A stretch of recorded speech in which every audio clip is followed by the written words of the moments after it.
നമസ്കാരം, എല്ലാവർക്കും ഐഎസ് കോർണറിലേക്ക് സ്വാഗതം. വൈക്കം മഹാദേവ ക്ഷേത്രത്തിൽ 12 വർഷത്തിലൊരിക്കൽ നടന്നു വരുന്ന പ്രൗഢഗംഭീരമായ വടക്കുപുറത്ത് പാട്ടിൻ്റെ പ്രസക്ത ഭാഗങ്ങളാണ് ഇന്നത്തെ വീഡിയോയിൽ ഉൾപ്പെടുത്തിയിട്ടുള്ളത്. 2025 ഏപ്രിൽ 2 മുതൽ ഏപ്രിൽ 13 വരെ വളരെ പ്രൗഢഗംഭീരമായി തന്നെയാണ് വടക്കുപുറത്ത് പാട്ട് നടന്നത്. അപ്പോൾ ഇതിന് മുന്നോടിയായിട്ട് കാൽനാട്ട് കർമ്മത്തിൻ്റെ 38ാം ദിവസമായ മാർച്ച് 30-ന് തൈക്കാട്ടുശ്ശേരി ഭഗവതി ക്ഷേത്രത്തിലേക്കും 40ാം ദിവസമായ ഏപ്രിൽ 1-ന് മൂത്തേടത്തുകാവ് ഭഗവതി ക്ഷേത്രത്തിലേക്കും ദേശതാലപ്പൊലി ഉണ്ടായിരുന്നു. വൈക്കം മഹാദേവ ക്ഷേത്രത്തിൽ വടക്കുപുറത്ത് പാട്ടിന് മുന്നോടിയായി ദേശവിളംബരത്തിന് ആചാരപരമായി ക്ഷേത്രത്തിൻ്റെ 4 ഗോപുര നടകളിലും കൊടിമരം സ്ഥാപിച്ച് അതിൽ കൊടികൾ ഉയർത്തുന്ന ആചാരം നിലവിലുണ്ട്.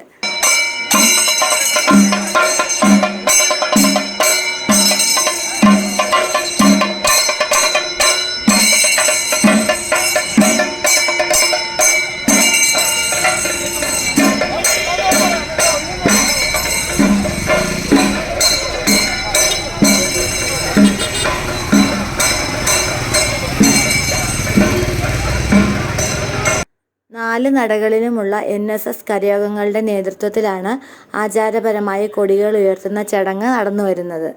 ക്ഷേത്രത്തിൻ്റെ വടക്കേ മുറ്റത്ത് 60,000 ചതുരശ്ര അടി വിസ്തീർണമുള്ള പന്തലിന് താഴെ 1500 ചതുരശ്ര അടിയിൽ നെടുമ്പുര കെട്ടി അവിടെയാണ് പ്രധാന ചടങ്ങായ കളമെഴുത്തും പാട്ടും നടന്നത്.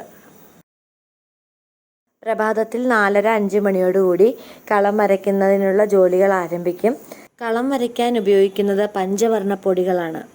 അരിപ്പൊടി, മഞ്ഞൾപ്പൊടി, വാകപ്പൊടി, ഉമിക്കരി, മഞ്ഞളും ചുണ്ണാമ്പും ചേർത്തുണ്ടാക്കുന്ന ചുവപ്പ് പൊടി, അഭ്രം എന്നിവയാണ് കളം എഴുതുന്നതിന് ഉപയോഗിക്കുന്നത്.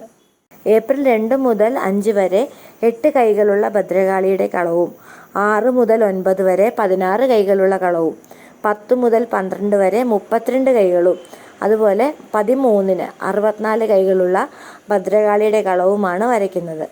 പുതുശ്ശേരി കുറുപ്പന്മാരാണ് കളം വരയ്ക്കുന്നത്. കാരണവരായ PN ശങ്കരക്കുറുപ്പ് നേതൃത്വം നൽകും. R ഗോപാലകൃഷ്ണ കുറുപ്പിനാണ് മേൽനോട്ടം. പുതുശ്ശേരി കുടുംബാംഗമായ അമ്പലപ്പുഴ വിജയകുമാറിനാണ് കളം പാട്ടിൻ്റെ നേതൃത്വം. കളത്തിൻ്റെ വലതുഭാഗം ദേവി ചൈതന്യമായ നന്മയും ഇടതുഭാഗം അസുര ചൈതന്യമായ തിന്മയുമാണ്. അതുപോലെ തന്നെ വലതുഭാഗത്തെ ആയുധങ്ങൾ മൂർച്ചയുള്ളതും ഇടതുഭാഗത്തെ ആയുധങ്ങൾ മൂർച്ചയില്ലാത്തതുമാണ്. വലതു കൈകളിലെ ആയുധങ്ങൾ പൊതുവെ പ്രയോഗിക്കാനുള്ളവയും ഇടതു കൈകളിലേത് പ്രതിരോധത്തിനുള്ളവയുമാണ്. അവസാന ദിനമായ 64 കൈ വരയ്ക്കുമ്പോൾ കളം എഴുതുന്ന സ്ഥലം കുരുത്തോല തൂക്കി അലങ്കരിക്കണം.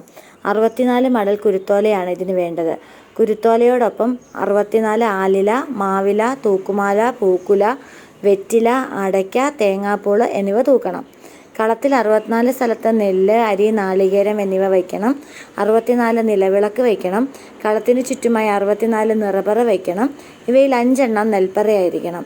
ഇതുകൂടാതെ കൊച്ചാലൻ ചുവടിൽ നിന്നും ദേവിയെ വരവേറ്റുകൊണ്ട് വരുമ്പോൾ 64 സ്ത്രീകളാണ് കുത്തുവിളക്ക് എടുക്കുന്നത്. കളം വരയ്ക്കുന്ന ദിവസങ്ങളിൽ 12 ദിവസവും നാടിൻ്റെ നാനാഭാഗത്തു നിന്നും താലപ്പൊലികളെത്തി കളത്തിൽ താലങ്ങൾ സമർപ്പിക്കുന്നതും വടക്കുപുറത്ത് പാട്ടിൻ്റെ പ്രത്യേകതയാണ്. താലപ്പൊലികൾ വൈക്കം ക്ഷേത്രത്തിനോടടുക്കുമ്പോൾ ദേവിയുടെ പ്രതിനിധിയായി വെളിച്ചപ്പാടെത്തുകയും തുടർന്ന് താലങ്ങൾ ക്ഷേത്രത്തിലെത്തുകയും ചെയ്യുന്നു. ചേക്കോട്ട് എന്ന കുടുംബക്കാർക്കാണ് വടക്കുപുറത്ത് പാട്ടിൻ്റെ വെളിച്ചപ്പാടാകുവാനുള്ള അവകാശം. വൈക്കം മഹാദേവ ക്ഷേത്രത്തിലെ ദീപാരാധനയ്ക്ക് ശേഷം കളത്തിൽ തിരിയൊഴിച്ചിലും പൂജകളും നടക്കും.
കൊച്ചാലും ചുവടാണ് കൊടുങ്ങല്ലൂരമ്മയുടെ ശ്രീമൂലസ്ഥാനമായി കണക്കാക്കുന്നത്.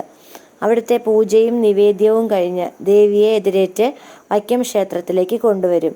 നിവേദ്യഭാഗങ്ങൾ വെളിച്ചപ്പാടിനുള്ളതാണ്. പ്രത്യേകം വ്രതമെടുക്കുന്ന സ്ത്രീകളാണ് എതിരേൽപ്പിന് കുത്തുവിളക്ക് പിടിക്കുന്നത്. വൈക്കത്തപ്പൻ്റെ അത്താഴ ശ്രീബലി കഴിഞ്ഞ് ക്ഷേത്രത്തിന് വടക്കുവശം എത്തുമ്പോൾ അവിടെ എത്തിച്ചേരുന്ന ദേവിയുമായി ഒന്നിക്കുകയും പിന്നീട് വൈക്കത്തപ്പൻ്റെ മൂന്നാമത്തെ പ്രദക്ഷിണം പൂർത്തിയാകുമ്പോൾ വൈക്കത്തപ്പൻ ശ്രീകോവിലിലേക്കും ദേവി കളത്തിലേക്കും പ്രവേശിക്കും.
ദേവിയുടെ തിടമ്പ് കാൽനാട്ടിയ മരത്തിന് മുന്നിൽ വയ്ക്കും. വീണ്ടും കളത്തിൽ പ്രത്യേകം പൂജകൾ നടക്കുന്നു. കൊടുങ്ങല്ലൂർ ദേവിയുടെ സാന്നിധ്യം കൊച്ചാലഞ്ചുവട് ഭഗവതി സന്നിധാനത്ത് ഉണ്ടെന്ന് വിശ്വാസം. വൈക്കത്തപ്പൻ്റെ നട അടച്ച ശേഷം ഇവിടെ കളം പാട്ട് നടക്കുന്നു. തൂണിൻ ചുവട്ടിൽ കണ്ണാടി ബിംബം വയ്ക്കുന്നു. വിധാനങ്ങൾ വച്ചൊരുക്ക്, പീഠം, വാൾ, അഷ്ടമംഗല്യം, പത്മമിട്ട വിളക്ക്, വാദ്യങ്ങൾ. ഈ സംരംഭം വിഘ്നം കൂടാതെ നടത്തുന്നതിലേക്കായി ഗണപതി, സരസ്വതി, ഗുരുക്കന്മാർ, ദേവി തുടങ്ങിയവരെ ധ്യാനിച്ച് പാടുന്നു.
തിരുമുഖി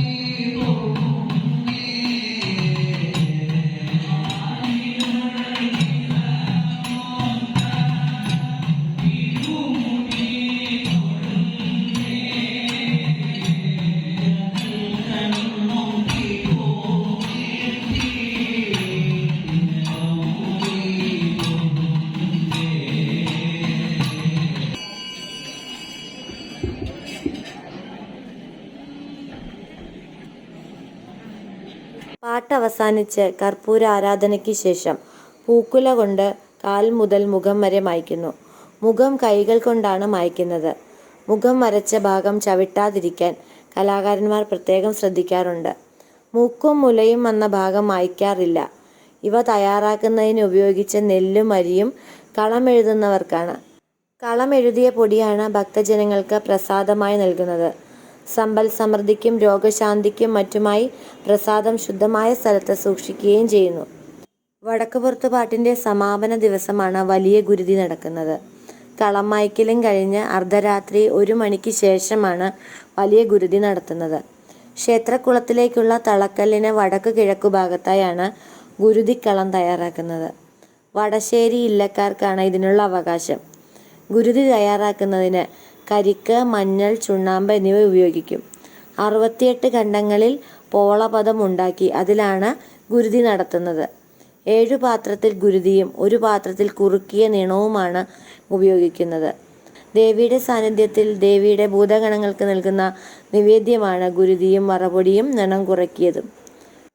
വടക്കുപുറത്തുപാട്ട് നന്നായി സമാപിച്ചതിന് ശേഷം ഭക്തജനങ്ങളെല്ലാവരും വൈക്കത്തപ്പനെ കാണിക്ക അർപ്പിച്ച ശേഷം ശ്രീ കുരുംബ ഭഗവതി ക്ഷേത്രത്തിലെത്തി ദർശനം നടത്തുകയും ഉത്സവകാലങ്ങളിൽ അറിഞ്ഞോ അറിയാതെയോ ചെയ്തുപോയ സമസ്ത അപരാധങ്ങളും പൊറുക്കണമെന്ന് വിളിച്ചു ചൊല്ലി പ്രായശ്ചിത്തം നടത്തുകയും വടക്കുപുറത്തുപാട്ടിന് ലഭിച്ച ഒരംശം, അതായത് 1 പറ പണം കൂടാതെ താലി, മഞ്ഞൾ, പട്ട്, ആൾരൂപങ്ങൾ തുടങ്ങിയവയും വിവിധ ദ്രവ്യങ്ങളും കൊടുങ്ങല്ലൂർ ദേവിക്ക് സമർപ്പിക്കുകയും ചെയ്യേണ്ടതുണ്ട്.